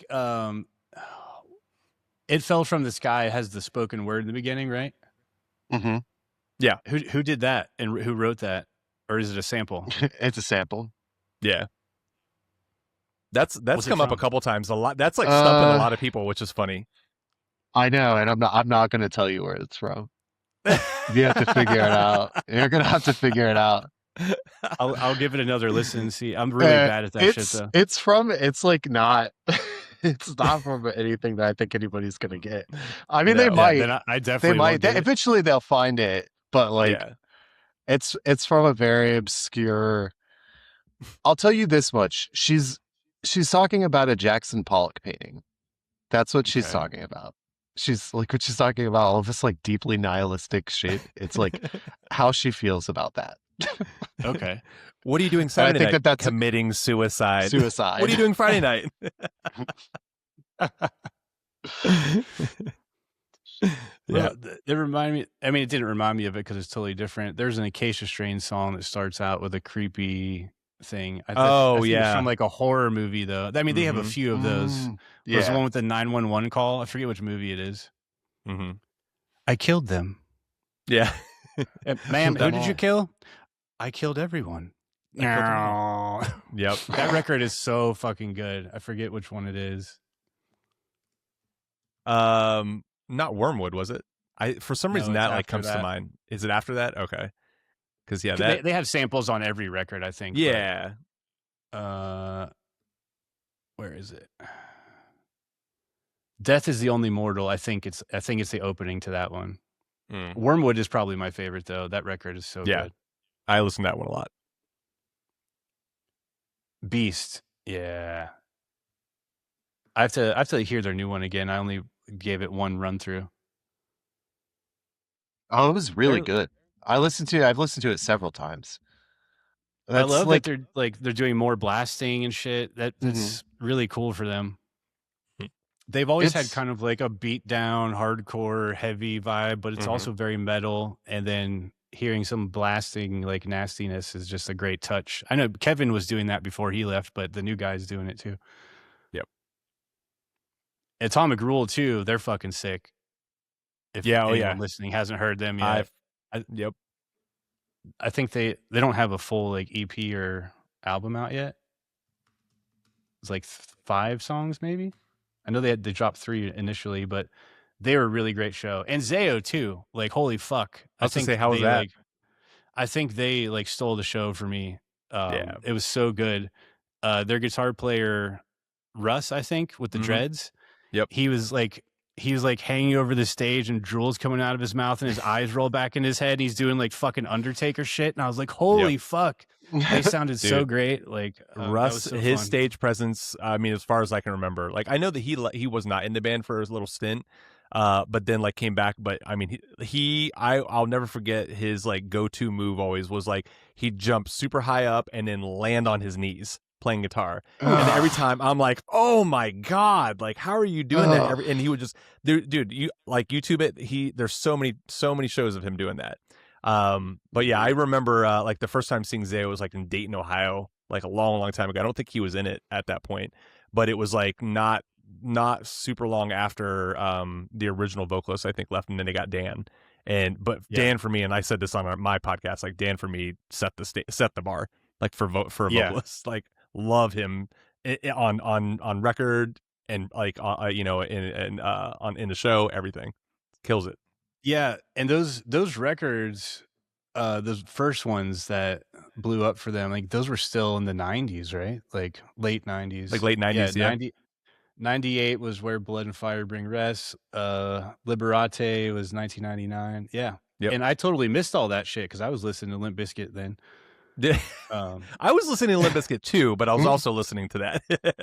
Yeah, but I'm hanging out with Nick and Brady and our other friends, and like we didn't have any kind of underground. Yeah, like no one was in. It was like whatever was on TV. So it was Korn, Limp Bizkit. So I'm bummed I missed out on that because it's not going to hit you the same when you're 40 as if I would have heard it back then. Yeah, but I love their new shit too. Like I think they said Scott said they're going to go more in the Crimson Corridor direction, which I think is fantastic. And bummed we never got to do like a tour with them. That would have been a great fit. Yeah. Oh yeah. Deaf Heaven, Zayo, us. Let's go. Holy shit. Sign me up. As long as we can open and be in bed at 10. Oh, everyone, they'd be into that. We yeah, doors at 4 p.m. I want to advocate for more 3-band shows that start at 6 o'clock. Yes. Get me in bed by 10, please. Hell yeah. Hell yeah. Real quick, I found the text message from Sean. Said, been getting a feel for the songs and listening to a lot of Love Lost But Not Forgotten. What do you think about Save Me From the Outside World for a possible band name? Or even Calm and Secure. Ha ha ha. It is.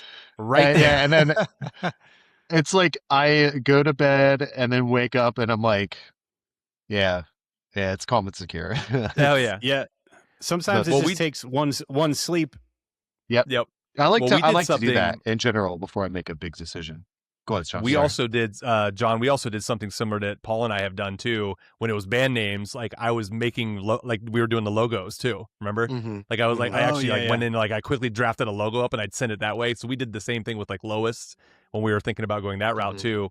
But I have to see it. Like I visually have to see like what would this look like, not in text, but like in somewhat some kind of a The visual really helps. And I don't think I've ever done that before you and I were thinking of doing the Lowest as a project, as that was going to be the band name. We even got the Instagram.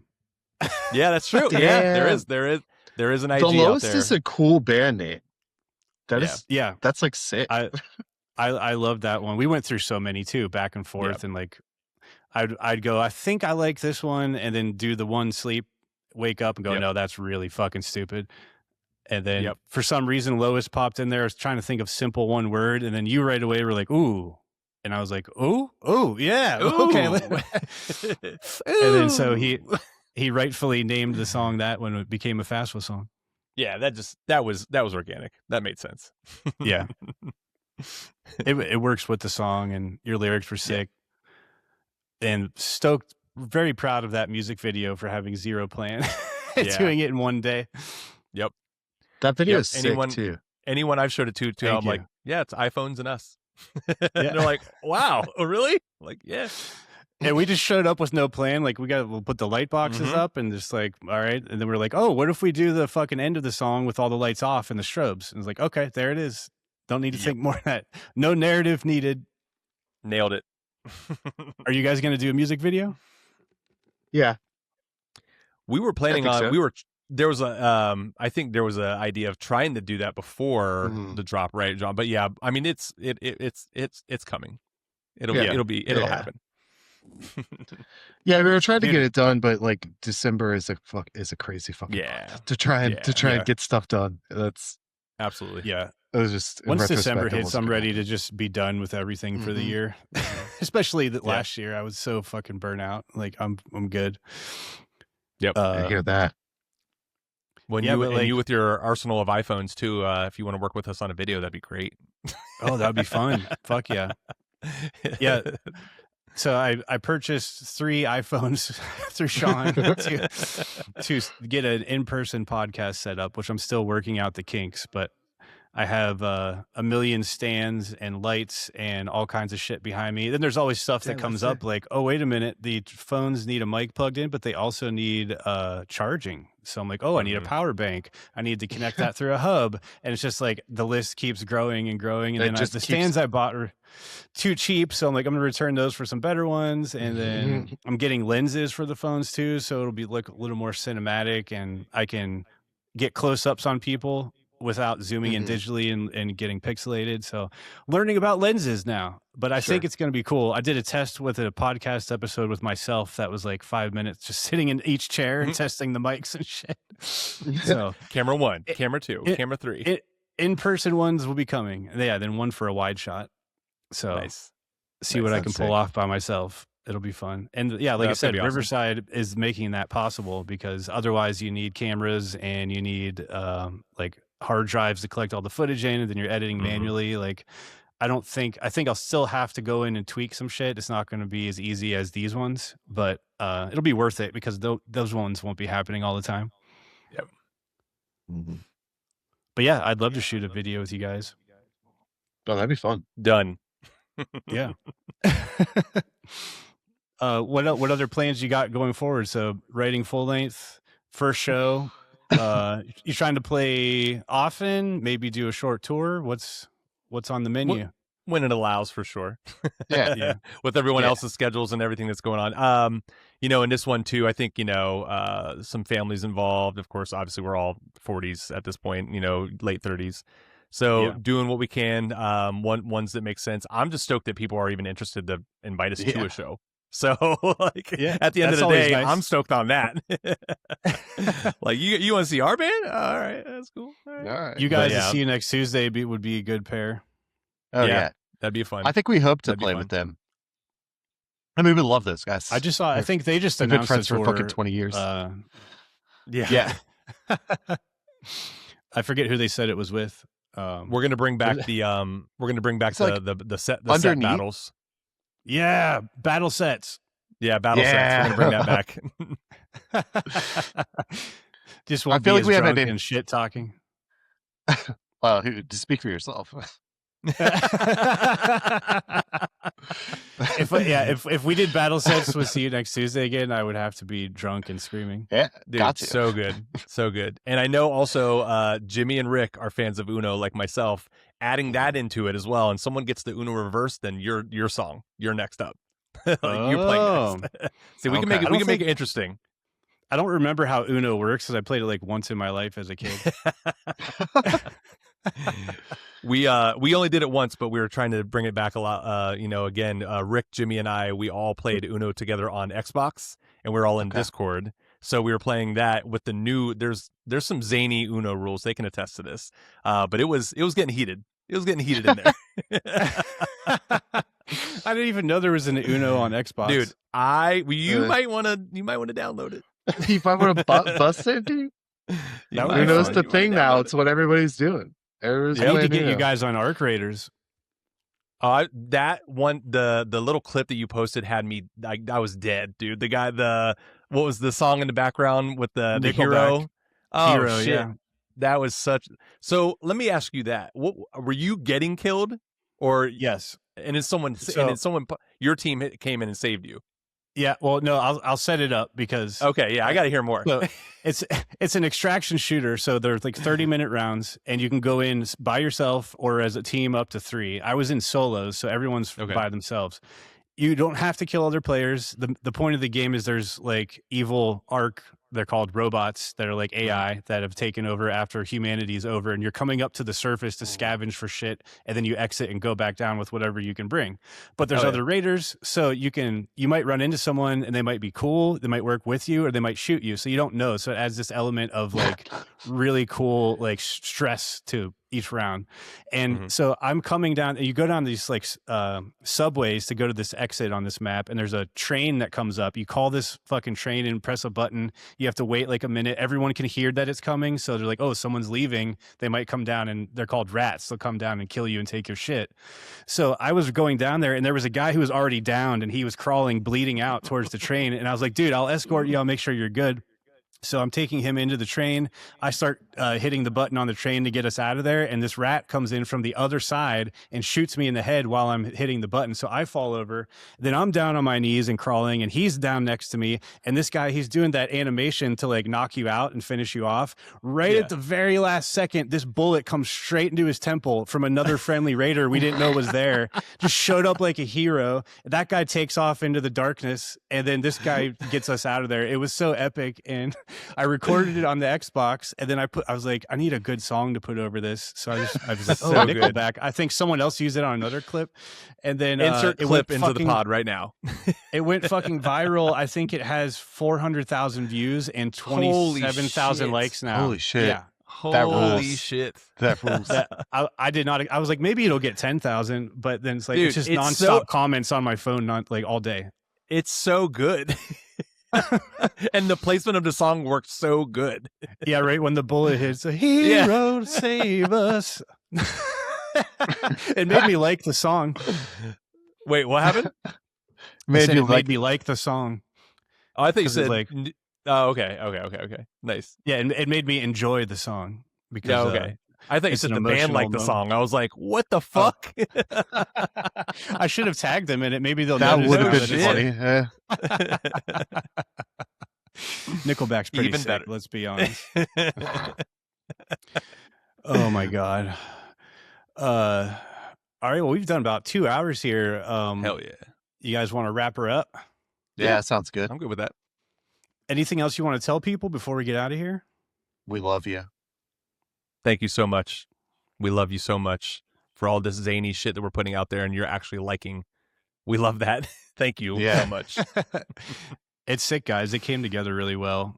So yeah, for anyone listening, their debut, not LP, EP, are we calling it? EP. It's an EEP. It's 9 songs, so it's not quite 10. And it's 13 minutes that's long. That's the only reason. The only reason it's not an LP.